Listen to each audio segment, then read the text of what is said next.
61, 62, 63 limit കഴിഞ്ഞ്. നമ്മൾ ഇന്ത്യയിൽ സാധാരണ വലിയ കുടുംബങ്ങളാണ് ഉണ്ടാവാറുള്ളത്. നമുക്കത് ഭയങ്കര ഇഷ്ടവുമാണ്. അതുകൊണ്ട് തന്നെ നമ്മൾ യാത്ര ചെയ്യുമ്പോൾ കുടുംബങ്ങളെ കൂടെ യാത്ര ചെയ്യുന്നതുകൊണ്ട് ഇന്ത്യയിൽ 7 സീറ്റർ വണ്ടികൾക്ക് ഡിമാൻഡ് കൂടുതലാണ്. ഏത് പുതിയ 7 സീറ്റർ വന്നാലും ആളുകൾ വാങ്ങാറുണ്ട്. അങ്ങനെ ഒരു പുതിയ 7 സീറ്റർ ഇന്ത്യയിൽ വരാൻ പോവാണ് വിൻഫാസ്റ്റിൻ്റെ VF MPV7. VF7 ബേസ് ചെയ്തുള്ള പുതിയ 7 സീറ്റർ MPV ആണ് ഇന്ത്യയിൽ വരാൻ പോവാണ്. നമ്മളിപ്പോൾ ഉള്ള വിയറ്റ്നാമിലെ വിൻഫാസ്റ്റിൻ്റെ ഫാക്ടറിയിലാണ്. ഫസ്റ്റ് ഡ്രൈവിന് വന്നിരിക്കുകയാണ്. ഒരു ഫസ്റ്റ് ഡ്രൈവ് എക്സ്പീരിയൻസ് നോക്കാം. All my flywheelers, welcome to Flywheel. ലോകത്തിലെ ഏറ്റവും യങ് കാർ ബ്രാൻഡിലൊന്നാണ് വിൻഫാസ്റ്റ്. വളരെ ലേറ്റായിട്ട് തുടങ്ങിയാണെങ്കിലും വളരെ വേഗം വളർന്നിരിക്കുന്ന ബ്രാൻഡാണ്. ഇപ്പം വെറും ഇലക്ട്രിക് വാഹനങ്ങൾ മാത്രമാണ് വിൻഫാസ്റ്റ് നിർമ്മിക്കുന്നത്. അതിൽ കാറുണ്ട്, അതുപോലെ തന്നെ സ്കൂട്ടേഴ്സ് ഉണ്ട്, അതുപോലെ തന്നെ small bikes, school and college സ്റ്റുഡൻറ്റിന് പറ്റുന്ന ചെറിയ ബൈക്ക്, ഇതിനെല്ലാം പുറമെ ബസ്സുകളും ഇവർ നിർമ്മിക്കുന്നുണ്ട്. ഇന്ത്യയിലിപ്പോൾ കാറ് മാത്രമാണ് വരുന്നെങ്കിലും ഭാവിയിൽ ഇതെല്ലാം വരാൻ ചാൻസ് ഉണ്ട്. അങ്ങനെയാണ് അവരുടെ ഒരു ഘടന. വിൻഫാസ്റ്റ് എന്ന് പറഞ്ഞാൽ വലിയൊരു ഗ്രൂപ്പാണ്, വിൻ ഗ്രൂപ്പ് എന്നുണ്ട്. അതിൻ്റെ ചെയർമാനായിട്ടുള്ള ആൾ ഉക്രൈനിൽ ബിസിനസ് ചെയ്ത് ന്യൂഡിൽ ബിസിനസ് ചെയ്തിട്ട് ഡെവലപ്പ് ചെയ്ത് നെസ്ലക്ക കമ്പനി വിറ്റ് വിൻഫാസ്റ്റിൽ വന്നിട്ട് ഒരു ഡ്രീം വേൾഡ് തന്നെ ക്രിയേറ്റ് ചെയ്തിരിക്കുകയാണ്. കൺസ്ട്രക്ഷനായിട്ട് തുടങ്ങിയിട്ട് വിൻ ഹോംസ് എന്ന് പറഞ്ഞിട്ട് വിൻ പേൾ എന്ന് പറഞ്ഞ ഹോട്ടൽസും, വിൻ പേൾ ഹോട്ടലാണ് ആദ്യം തുടങ്ങിയെന്ന് പറഞ്ഞാൽ അങ്ങനെ പല സെക്ടറിലും വന്ന് പിന്നെ വന്നിരിക്കുന്നതാണ് വിൻഫാസ്റ്റ്. ഇവിടെ വന്നതിന് എല്ലാം വിന്നാണ്, വിൻ യൂണിവേഴ്സിറ്റി എല്ലാം നമുക്ക് കാണാൻ പറ്റും. ഇത്രയും സ്ട്രോങ് ആയിട്ടുള്ള ഒരു ബ്രാൻഡാണ്. ഇന്ത്യയിൽ അത്തരത്തിൽ ഇവർ വലിയൊരു എസ്റ്റാബ്ലിഷ് ചെയ്യാനാണ് നോക്കുന്നത്. ഇപ്പോൾ ഞാൻ കേട്ടിടത്തോളം തെലുങ്കാനയിൽ ഒരു സിറ്റി വരുന്നുണ്ട്, വിൻ സിറ്റി. മഹാരാഷ്ട്രയിലും അവർ MOU സൈൻ ചെയ്തെന്ന് പറഞ്ഞു. അപ്പോൾ ഇങ്ങനെ ഒരു കാർ ബ്രാൻഡ് മാത്രമായിട്ട് വരുന്ന ഒരു ബ്രാൻഡല്ല ഇത്. ഞാൻ പറയാൻ കാരണം പലപ്പോഴും പുതിയ ബ്രാൻഡ് വരുമ്പോൾ നമ്മൾ എപ്പോഴും ഡൗട്ട്ഫുള്ളാണ് ഈ ബ്രാൻഡ് നിലനിൽക്കുമോ എന്നുള്ളത്. അപ്പോൾ ഈ കേസിൽ എനിക്ക് ഒന്ന് ഇത് നിലനിൽക്കാൻ ചാൻസ് ഉള്ളൊരു ബ്രാൻഡാണ്. അതുകൊണ്ടാണ് ഇത്രയും മെൻഷൻ ചെയ്തിട്ടുള്ളത്. വണ്ടി നോക്കാം.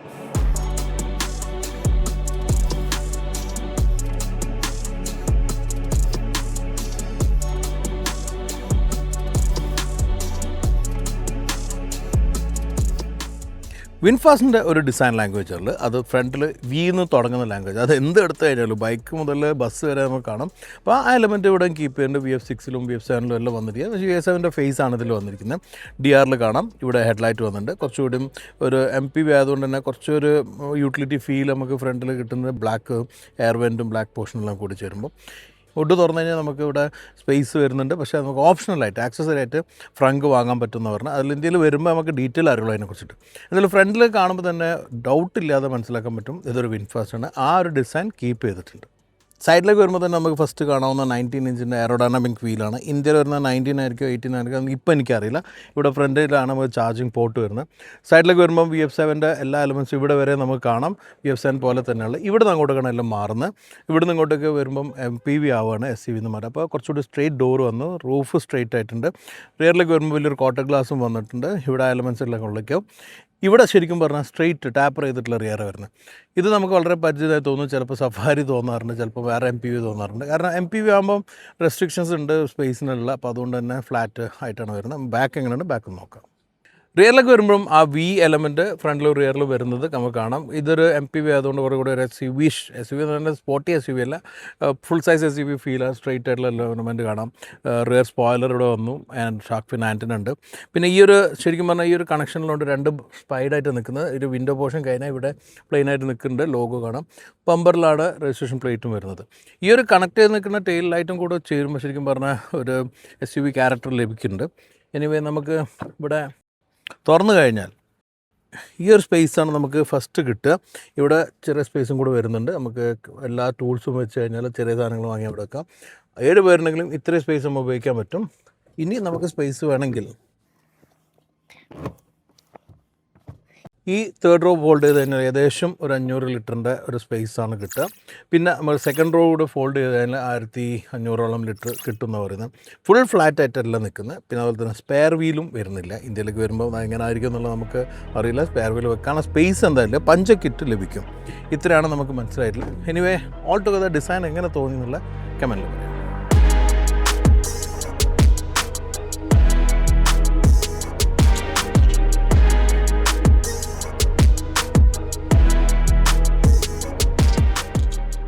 ഇൻറ്റീരിയറിൽ നമ്മൾ VF7 കണ്ട അതേ ഇൻറ്റീരിയർ ലേഔട്ടാണ്. അതറിയാത്തവർക്ക് നമ്മൾ സിമ്പിളായിട്ടുള്ള ഒരു ഡാഷ്ബോർഡാണ്. സെൻറ്ററിൽ ഈ ഒരു സ്ക്രീനാണ് ഫുൾ കൺട്രോളും ഉള്ളത്. അതുപോലെ തന്നെ ഇൻസ്ട്രുമെൻറ്റ് കൺസോൾ ആവട്ടെ, അതുപോലെ തന്നെ ഇൻഫോർടൈൻമെൻറ്റ് എല്ലാം തന്നെ ഇതിലുള്ള. ഇവിടെ വേറെ സ്ക്രീനൊന്നും വരുന്നില്ല. പ്ലെയിൻ ഡാഷ്ബോർഡാണ്. ഒരു കണക്ട് ചെയ്യുന്ന ഒരു എലമെൻ്റ് ഉണ്ട്. അതിലിവിടെ പോപ്പ് ചെയ്ത് നിൽക്കുന്ന എയർ വെൻറ്റ് വരുന്നുണ്ട്. Steering wheel simple round D ടൈപ്പാണ്, flat bottom. Steering wheel multi ഫംഗ്ഷനാണ്. ഈ ഗിയർ ലിവർ എനിക്ക് കാണുമ്പോൾ ഫസ്റ്റ് മെർസിഡീസിന് ഓർമ്മ വരുന്നത് അതിൽ വന്ന ടൈപ്പുള്ള ഗിയർ ലിവറാണ്. പിന്നെ നമുക്കിവിടെ ഡോർ പാഡിലൊക്കെ നോക്കിക്കഴിഞ്ഞാൽ ഒരു മിക്സ് മെറ്റീരിയലുകൾ, മേലെ കുറച്ചുകൂടി ക്വാളിറ്റി, ഒരു സോഫ്റ്റ്വെയർ ക്വാളിറ്റിയുള്ള പ്ലാസ്റ്റിക്, ഇവിടെ കൂടി ഒരു റഫ് ടൈപ്പൊക്കെ പ്ലാസ്റ്റിക്, ഇവിടെ ഒരു ലെതറേറ്റ് ഫിനിഷുകൾ. ഇവിടെ നമുക്ക് മ്യൂസിക് സെൻ്റെല്ലാം കണ്ടു നല്ല രസമുണ്ട്. ആ എലമെൻറ്റെല്ലാം കൊള്ളാം. പിന്നെ ഇവിടെ നമുക്ക് ഇൻഡക്ഷൻ ചാർജിങ് വരുന്ന 2 കപ്പ് ഹോൾഡർ ഉണ്ട്. ഇവിടെ വേറെ സ്പേസ് വരുന്നു. ഇപ്പോൾ കീയെല്ലാം വെക്കണമെങ്കിൽ വെക്കാം. അത്യാവശ്യം വലിയൊരു ഗ്ലോ ബോക്സ് ഇവിടെ ഉണ്ട്. ഇവിടെയും അത്യാവശ്യം വലിയൊരു ഗ്ലോ ബോക്സ് ആണ്. ഇവിടെ എല്ലാം റഫ് പ്ലാസ്റ്റിക് ശരിക്കും പറഞ്ഞാൽ യൂട്ടിലിറ്റി ഫീൽ ലഭിക്കുന്നുണ്ട്. ലെതറേറ്റ് സീറ്റാണ്. ഈ പെർഫറേഷൻസ് കാണുന്നതുകൊണ്ട് നമ്മൾ പെട്ടെന്ന് കൂളിംഗ് ഉണ്ടാകുന്നതായിരിക്കും. ഇപ്പോൾ ഇതിൽ കൂളിംഗ് ഇല്ല, പക്ഷെ നമുക്ക് ഇന്ത്യയിൽ ചിലപ്പോൾ വന്നേക്കാം. കൂളിങ്ങിൻ്റെ ഓപ്ഷൻ അറിയില്ല. എന്തായാലും ഈ ഒരു പെർഫറേഷൻ രസമുണ്ട്. ലെതറേറ്റ് ആണ്. പിന്നെ ഈ ഒരു സെൻറ്റർ കൺസോൾ പൊങ്ങി നിൽക്കുന്നതുകൊണ്ട് ഡ്രൈവറിന് ശരിക്കും ഡ്രൈവർ ഒരു ഫീൽ ലഭിക്കുന്നുണ്ട്. വലിയൊരു ഡാഷിൻ്റെ ഒരു ഭാഗം ഇങ്ങനെ പൊങ്ങി നിൽക്കുന്നതാണ്. പക്ഷെ അത് വലിയൊരു സ്പേസ് ഫീൽ കിട്ടുന്ന രീതിയിലുള്ള. സ്പേസിനെ കുറിച്ച് പറയുമ്പോൾ ഫ്രണ്ടിൽ ഇപ്പോൾ ഇത്രയും എനിക്ക് ഇരുന്നിട്ടും അത്യാവശ്യം നല്ല സ്പേഷ്യസ് ആയി തോന്നുന്നുണ്ട്. റിയറിലേക്കും കിട്ടുന്നുണ്ട്. അത് റിയറിൻ്റെ നോക്കാം. എനിവേ നമ്മൾ ഇന്ത്യയിൽ വേറെ ഇമ്പോർട്ടൻ്റ് ഒരു കാര്യമാണ് സൺറൂഫ്. അത് ഈ വണ്ടിയിലില്ല, ഇന്ത്യയിൽ വരുമ്പോൾ ഉണ്ടാവും എന്നുള്ളത് നമുക്ക് നോക്കി കാണേണ്ടി വരും. എന്തായാലും ഉണ്ടെങ്കിൽ തന്നെ VF7 പോലെയാണെങ്കിൽ ഓപ്പൺ ചെയ്യാൻ പറ്റാത്ത സൺറൂഫ് ആയിരിക്കും, ഗ്ലാസ് പോർഷൻ മാത്രമായിരിക്കും. അങ്ങനെയാണ് വരണ്ടെന്ന് ഞാൻ പറയുള്ളൂ. ഇതാണ് ബെറ്റർ നമ്മളെ ക്ലൈമറ്റിന്. ഈ ഒരു ഇൻഫർടൈൻമെൻറ്റിൽ നമുക്ക് എല്ലാം കൺട്രോൾ ചെയ്യാൻ പറ്റും. ഡ്രൈവ് മോഡ് സെലക്ഷൻ, അതുപോലെ തന്നെ ഈവൻ സൈഡ് വ്യൂ മിറർ എല്ലാം അഡ്ജസ്റ്റ് ചെയ്യണമെങ്കിൽ ഇത് തന്നെ പോകണം. യുണീക്ക് ആയിട്ടുള്ള എലമെൻറ്റ് ഇതിൻ്റെ ഡോർ ഹാൻഡിലാണ്. ഈ ഡോർ പാഡിൽ തന്നെ വെച്ചിരിക്കുന്നത് ഒരു യുണീക്ക് ആയിട്ടുള്ള എലമെൻറ്റാണ്. സോ ഇതാണ് ഇൻറ്റീരിയറിൽ ഫ്രണ്ടിലുള്ള ഫീച്ചേഴ്സ്. നമുക്ക് സെക്കൻഡ് റോ നോക്കാം. സെക്കൻഡ് റോ സീറ്റ് ശരിക്കും പറഞ്ഞാൽ കുറച്ച് പൊങ്ങിയിട്ടായിരിക്കുന്നത്. അതിനുള്ള സ്പേസ് നമുക്ക് ഹെഡ് റൂമിന് കിട്ടുന്നുണ്ട്, ലെഗ് റൂമുണ്ട്, ഷോൾഡർ റൂമുണ്ട്. പക്ഷേ തായ് സപ്പോർട്ട് ശരിക്കും പറഞ്ഞാൽ ഒരു 3 വിരലിൻ്റെ തായ് സപ്പോർട്ട് കുറവുണ്ട്. റിയർ AC വെൻ്റ് ഉണ്ട്, പക്ഷേ AC കൺട്രോൾ ഇല്ല. ഇവിടെ നമുക്ക് USB-Cയും USB ചാർജറുണ്ട്. ഈ സീറ്റ് നമുക്ക് ഫ്രണ്ടിലേക്ക് റിക്ലൈൻ ചെയ്യാൻ പറ്റും. ഇത്രയും റിക്ലൈൻ ചെയ്താൽ തേർഡ് റോയിൽ കുറേ സ്പേസ് കിട്ടും. പേപ്പറത്തിലൊരു ഇത്ര ആക്കിയാൽ തന്നെ തേർഡിൽ സ്പേസ് ലഭിക്കുന്ന കാര്യമുള്ള. ഇത് ഫുള്ളാക്കി കഴിഞ്ഞാൽ നമുക്ക് നോക്കാം. പിന്നെ നമുക്ക് ഇത് റിക്ലൈൻ ചെയ്യാനുള്ള ഓപ്ഷനുണ്ട്. ഇത്രയാണ് ഫ്രണ്ടിലേക്ക് നിൽക്കുക, ഇത്രയുണ്ട്. ഇത് ഏറ്റവും റിക്ലൈനിങ് പൊസിഷനാണ്. പിന്നെ സീറ്റ് സോഫ്റ്റ് സീറ്റാണ്. അത് നല്ലതാണ് ഷോർട്ട് ഡിസ്റ്റൻസ് ഡ്രൈവിൽ. പക്ഷേ ലോങ് ഡിസ്റ്റൻസ് ഡ്രൈവിൽ ഏത് സോഫ്റ്റ് സീറ്റും കുറച്ച് തന്നെ ടയർഡ് ആയിട്ട് തോന്നാറുണ്ട് പലർക്കും. ഏതായാലും യൂസർ എക്സ്പീരിയൻസിൽ പറയാൻ പറ്റുള്ളൂ. As usual second row fold ചെയ്ത് നമുക്ക് തേർഡിലേക്ക് കയറാൻ പറ്റും. വലിയ ഡോറാണ്ട് കയറാൻ വലിയ ബുദ്ധിമുട്ടൊന്നും ഫീൽ ചെയ്യില്ല. എൻ്റെ ഒരു സൈസ് ഉണ്ടെങ്കിലും അത്യാവശ്യം സുഖത്തിൽ കയറാൻ പറ്റിയിട്ടുണ്ട്. സെക്കൻഡ് റോ ഫുള്ള് റിക്ലൈൻ ചെയ്ത് തന്നെ ഇത്രയാണ് സ്പേസ് ഉള്ളത്. ഇവിടെ പൊങ്ങി നിൽക്കുന്നുള്ളതുകൊണ്ട് കാലിങ്ങനെ കയറ്റി വെക്കേണ്ടി വരും. ഇപ്പോൾ ഇതൊരു പൊസിഷനിൽ നോക്കുകയാണെങ്കിൽ ഇത് ഫുള്ളി ബാക്കിലാണ്, പക്ഷേ കാലിങ്ങനെ വെക്കേണ്ടി വരും. ഹെഡ് റെസ്റ്റും പൊക്കി വെച്ച് കഴിഞ്ഞാൽ അത്യാവശ്യം കുട്ടികൾക്കെല്ലാം എന്തായാലും കംഫർട്ടബിൾ ഇരിക്കും. പക്ഷേ വലിയ ആൾക്കാരാണെങ്കിൽ ഇങ്ങനെ കുറേ നേരം ഇരിക്കുമ്പോൾ ബുദ്ധിമുട്ടായിരിക്കും. Short distance drive is fine. Cup holder ഇവിടെ വരുന്നുണ്ട്, എയർ വെൻ്റ് ഇവിടെ വരുന്നുണ്ട്. ഇവിടെ നമുക്ക് AC കൺട്രോൾ ചെയ്യാനുള്ള ഓപ്ഷനും ഇവിടെ വരുന്നുണ്ട്. തേർഡ് റോണ്ട് നമുക്ക് ഇവിടുന്ന് കൺട്രോൾ ചെയ്യാൻ പറ്റും. സെക്കൻഡ് റോണ്ട് വേറെ കൺട്രോൾ ഇല്ല. എനിവേ ഒരു 7 സീറ്റായിട്ട് അത്യാവശ്യം ഘട്ടത്തിൽ ഉപയോഗിക്കാം. അല്ലെങ്കിൽ കുട്ടികൾക്കാണ് റെക്കമെൻഡ്.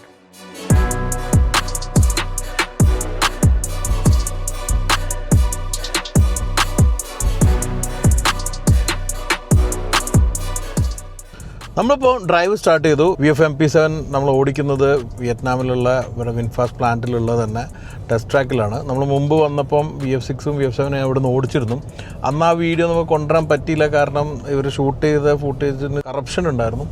അത് കഴിഞ്ഞിട്ട് ഞാനാണെങ്കിൽ അന്ന് മിനിമം ഫൂട്ടേജ് എടുത്തുള്ളായിരുന്നു. അപ്പോൾ അവർ പറഞ്ഞാൽ നമുക്ക് കുഴപ്പമില്ല, നമുക്ക് വണ്ടി കൃത്യമായിട്ട് ഓടിക്കാമെന്ന് പറഞ്ഞു. പിന്നെ അത് നടന്നിട്ടില്ല ഇതുവരെ. വണ്ടി ഞാൻ ഓടിച്ചിരുന്നു, ഷൂട്ട് ചെയ്യാൻ പറ്റിയിരുന്നില്ല. എനിവേ നമുക്ക് ഏതായാലും ഇന്നിപ്പം ഈ വണ്ടി വെച്ച് തുടങ്ങാം. ഈ ഒരു ടെസ്റ്റ് ട്രാക്ക് എന്ന് പറഞ്ഞാൽ 2 സെക്ഷനായിട്ടുള്ള ഒരു സ്ലോ സെക്ഷൻ ഉണ്ട്, അവിടെ നമ്മൾ കഴിഞ്ഞു. എന്നിട്ട് ഇപ്പം ഇവിടെ ഫാസ്റ്റ് സെഷനിൽ വന്നിരിക്കും. ഫാസ്റ്റ് സെഷനിൽ തന്നെ ഇത് സ്ട്രെയിറ്റ് സ്ട്രെച്ചാണ്.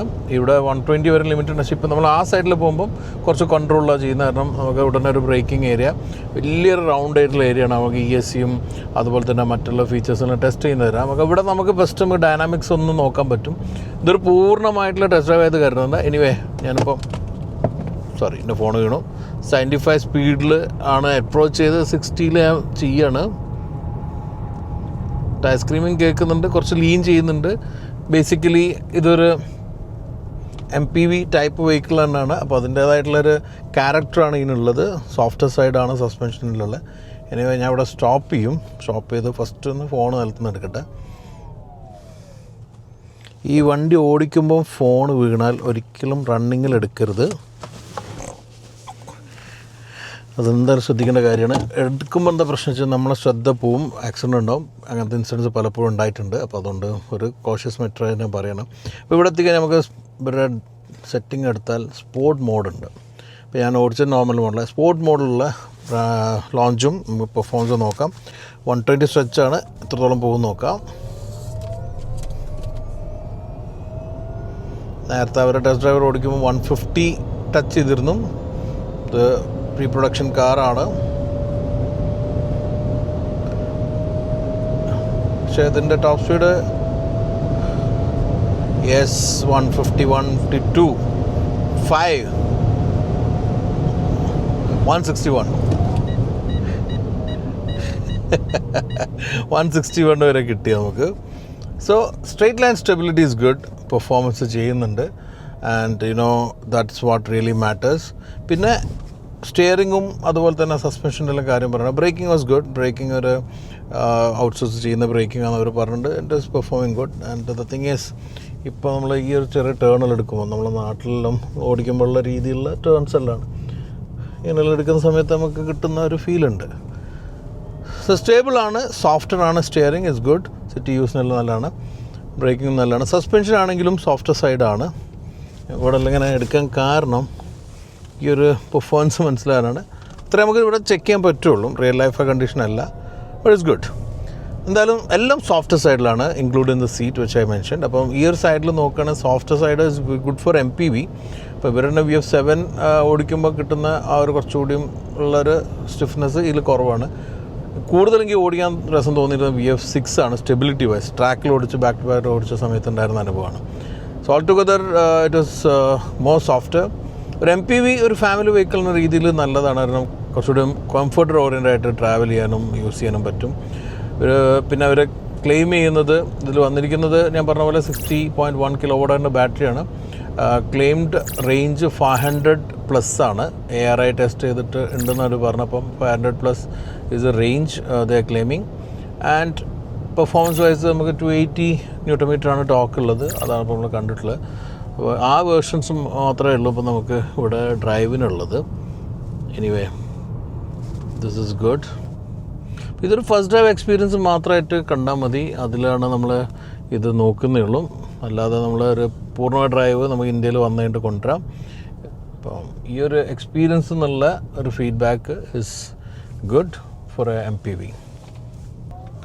വൺസ് അഗെയിൻ ആ സ്പീഡ് ട്രാക്കിലേക്ക് പോവാണ്. Again in sport mode. Regenerator ഞാൻ മിഡിലാണ് വെച്ചിരിക്കുന്നത്. And it's going good.